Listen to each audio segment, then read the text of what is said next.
Now, Positively Ernie with Ernie Anastas, a New York TV legend and radio host with great positive stories and interviews. Thanks, Ernie. You're the best. And now, here's Ernie. Hi, everybody. Nice to have you back on the show. We want to do some positive stories, and I want to talk about something today that really I think a lot of you can relate to. This is a new book, an exciting book, and it's called A Smile, a Grin, a Laugh, That's Life. And the author is here joining me right now. He's part author, actually. This is John Galasso. Hi, John. Good to have you here. Hi. Thank you for having me. Yeah, you and your daughter wrote this book, right? Yep. This is we had a chance to talk a little bit before we went on. And, you were telling me about why you wrote this book. And there's a lot in it, and we're going to talk about it. But it's a personal story about how it came about. You had a little bit of an injury, and it led to something else as well. And it made you decide, through the help of your wife, that you should write a book about humor and how it can help heal your body and your mind and your soul in many ways. John, tell us about it. Well, what happened was many years ago, I actually fell, and I have a very severe neck and back injury. Yeah. And instead of just feeling sorry for myself, I wanted to do something positive. So we wanted to put a smile on people's faces and just try to make their lives a little happier through laughter. I heard about Norman Cousins, who he had a very severe Yes, he did. injury. Right. And he basically wheeled a projector in his room, in his hospital room, and he watched comedy films all day long. It's a famous story. It's a famous story. Yeah. He went on, he was a professor, an author, and he wrote a book called Anatomy of an Illness, which sold millions of copies worldwide. And he claimed in his book that laughter helped him heal. So me having a very severe neck and back injury, actually my wife Vicky, she said, she bought me some comedy films, and I tried to do the same thing. And it's a mindset. You have to have a good mind. So when I did a lot of research and I approached my daughter Victoria, I asked her if she wanted to be a part of it. And she wanted to write this book with you? And she wanted to write the book, and she was she's a teacher, right. And she did a lot of research, and she's very focused and dedicated when she does something. And we discovered how laughter, it helps your immune system. Oh, without a doubt. It lowers your blood pressure. I totally agree with you. It helps reduce the sugar level in your body. It helps your cortisol level, which is your stress, the hormones in your body. Yes. And there were tests that were done. This isn't like they're scientific tests. Absolutely. There's good background on this. That actually confirm what I'm saying. And one of the theories is that if, in fact, Norman Cousins pointed this out with the help of a team of doctors, that if negative emotions could cause chemical changes in the body, then why couldn't positive emotions Absolutely. Just reverse. create positive? Totally. Right. I think a lot of people, subscribe to what you're talking about, that it's a way of life. And, even the first word on here, a smile. Even if you just extend a smile to someone, you can feel the emotion. You can feel the interaction. Absolutely. And many times, if you just even force the smile, there's a chemical reaction that makes you feel good. Absolutely. So I agree with that. Now, you had a lot of interesting people involved in this book. Pat Cooper, by the way, who's a genius when it comes to humor, a terrific talent. He wrote the foreword to this book, and you got him involved in some ways, too. Tell us about that relationship and how it came about. Well, Pat Cooper, we were the best of friends for many, many, many, many years. I traveled everywhere with him. We've been to Italy, England, on the Queen Mary. We traveled all over together. I used to see him at Rayo's. He used to hang around Rayo's a lot. Yeah. And we traveled all over together, and I got a firsthand account of the behind-the-scenes comedic world. Yeah. And it was funny because, he said he was a comedian basically since he was a kid. And he said that if it wasn't, the humor is what kept him going. Yeah. If it wasn't for the laughter, he said he wouldn't have been here. And then when I told him I said, Pat, do you actually know what the laughter does to the body, how it helps your immune system? And then he'd be like, I never knew that. He goes, now you got to start calling me Dr. Pat. I want to be referred to as Dr. Pat. A lot of people, John, will recognize the fact that when you're looking at humor, it has to have some truth to it to be funny. Absolutely. So, when you're looking at real life situations, that's what makes people laugh. You can't just say something and think that it's going to be funny unless people can relate to it. Absolutely. And that's what makes it funny. Yeah. You have to be able to laugh at yourself. Sure. And today, we're in a world where the world is we're in such difficult times. People are hurting. And laughter breaks down all barriers of race, religion, politics. And today, if laughter can ease the mood even in politics, there has to be something to it. Right, exactly. But, we also have to be respectful of that laughter, because I think sometimes people are trying to make something light and trying to ease up, whatever the tense situation may be. But some people may not feel comfortable with that, and they'll find a way to say, why are you saying that? I mean, and being antagonistic about this is part of what we have to watch for. We have to be respectful of one another and say, look, it's just humor. As long as it isn't really cutting and painful and mean. If it's mean-spirited, you can tell the difference. You can tell when someone's having fun with you and when they're really trying to hurt you.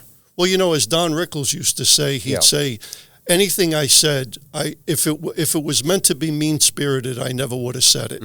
And Pat Cooper used to tell me the same thing. He'd say, John, he goes, if what I was saying I meant, he goes, then I wouldn't say it to you. He said, I say it because you have to laugh not at something, you laugh in spite of something. And there's such a distinction there, because Pat would take the most outrageous topics and he would poke fun at it and people would laugh. And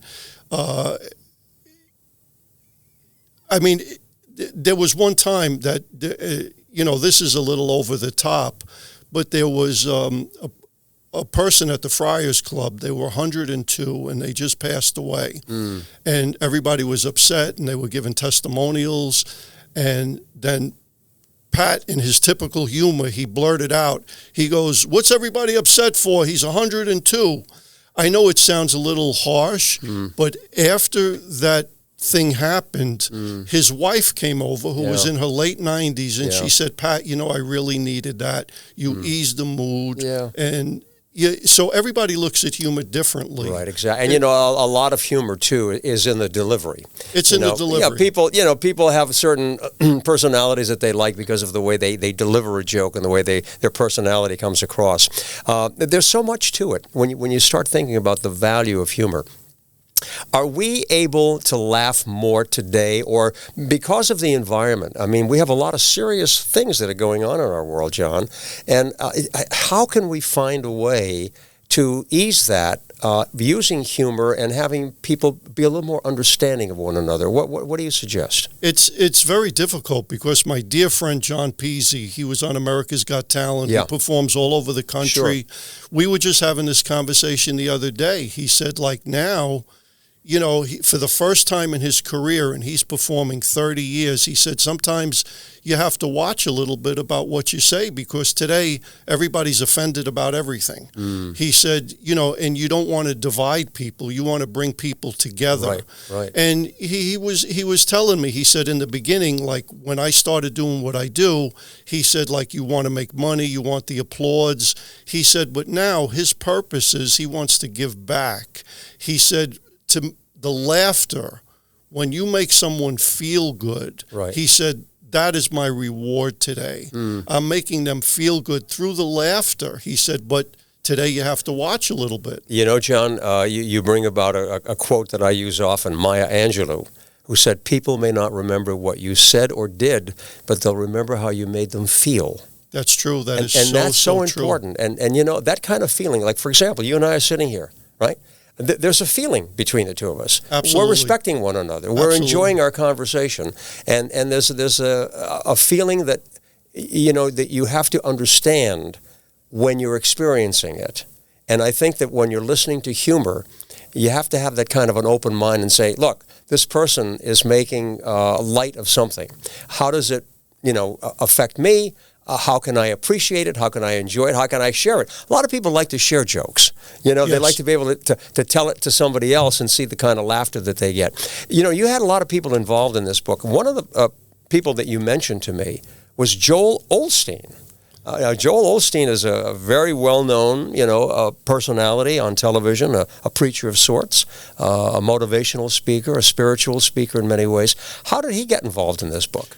It's an unbelievable story, and that's when I knew that I was on to something, because Joel Osteen, I contacted Lakewood Church, and I was shut down at every time I mentioned what I wanted to do. They said, Joel Osteen, I have no name recognition. I was nobody famous. Mm-hmm. And they said, he don't do interviews for people basically like me. Yeah.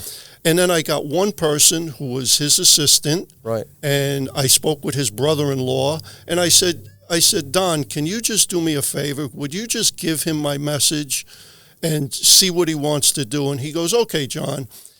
He called me up and he says, I told Joel Osteen what you wanted to do, and he was all for it.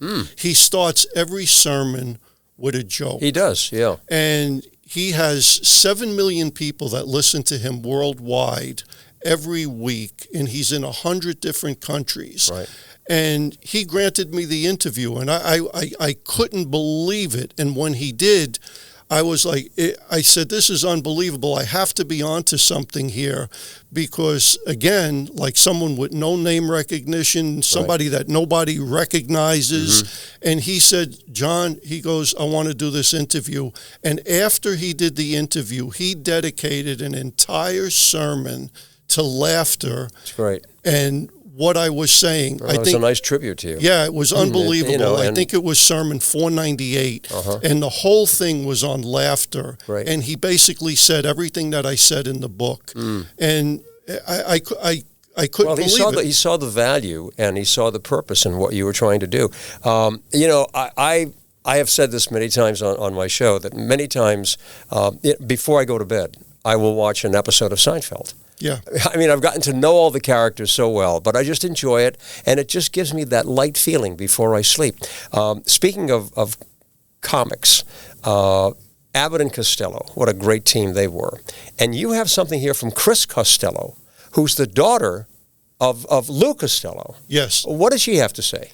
She basically said, I asked her, I said, you growing up in a comedic family, I said, can you share anything with us? And she was another person that when I told her what message I was trying to get out, and she was like, I'm in, count me in. She said, whatever you need. And she told me how laughter, basically, she grew up in that environment, and how her father believed in the healing effects of laughter, and how she carried on the tradition. And she was so wonderful to speak with, and she told me that there's definitely something there. It is healing.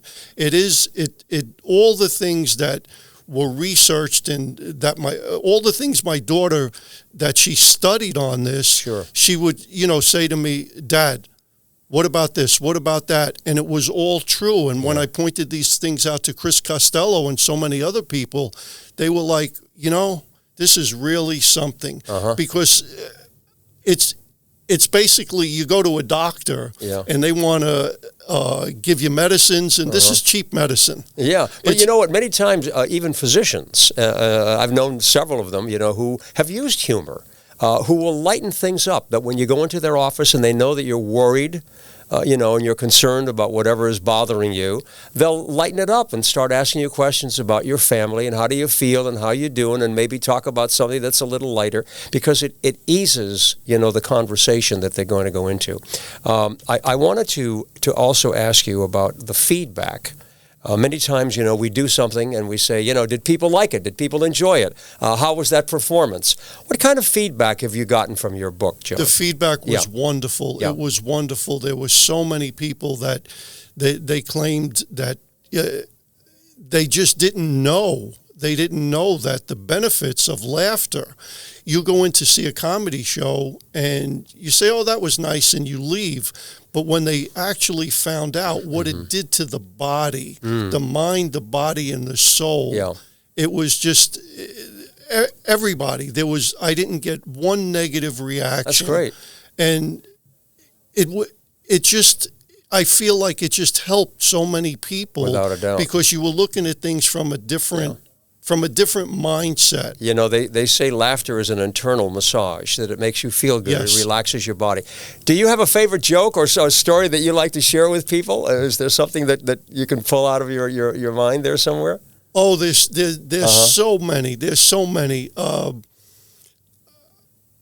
Well, I guess one of the things, you know, I guess it's a good story. Well, my wife Vicky, actually, she was getting surgery one day, and Pat called me up as we were in the waiting room, and he said to me, he was like, John, he goes, are you laughing? And I said, Pat, I really don't feel like laughing right now. And so after he yelled at me for 15 minutes, he said, I want to tell you, he says, I love your wife, Vicky. I'm not laughing that she's getting surgery. What's the matter with you? He says, you have to learn to laugh in spite of something, not at something. He said, so this is how I went through my life. The reason I'm telling this story is because he said that the laughter is what kept him alive. He, like all of us, you go through so many problems. You bet. And it's your mind that keeps you in check. You have two people, they have the same problem. Two people say they broke their arm. One person completely falls apart. And it's like, oh, my God, my arm is broken. What am I going to do? I don't know. I can't. Another person, the same situation. They go, well, like things happen, you know, and they just continue. It's all about attitude, so John. It's all your about attitude. Without a doubt. And, you know, there's a lot to learn from children. Children are just fabulous. I love being around kids. And, you know, I did a story not too long ago about the number of times a child will laugh during the day. On the average, 300. Yes. 300. And an adult, in comparison, 7, 8, 9, 10 times a day. Now, you're going to say, you know, we live in the real world, you know, we're adults, but it doesn't matter because you can still find that happiness and that joyful opportunity to smile and laugh. I think we all have that chance. This is a great book, A Smile, a Grin, a Laugh, That's Life, by Victoria, Galasso, and John. You and your daughter have done a great job. Congratulations on the book. I hope you continue to pass the good word around, okay? We're trying. We just, you know, the purpose, we just want to put a smile on people's faces, and we want to tell them that a better life is available. You just have to, you have to look at things from a positive, it's a positive attitude. It's the mindset. Just, you know, with all the negative things going on, just think that there's a healthier, happier life away. I love it. And it could be just one laugh away. There you go. That's all it is. Keep smiling. Thanks so much. John Galasso, thanks for joining us today. Thanks you so much. Thanks for being here, everybody, and we'll see you next time. We appreciate it. Thank you so much, and thanks for having me.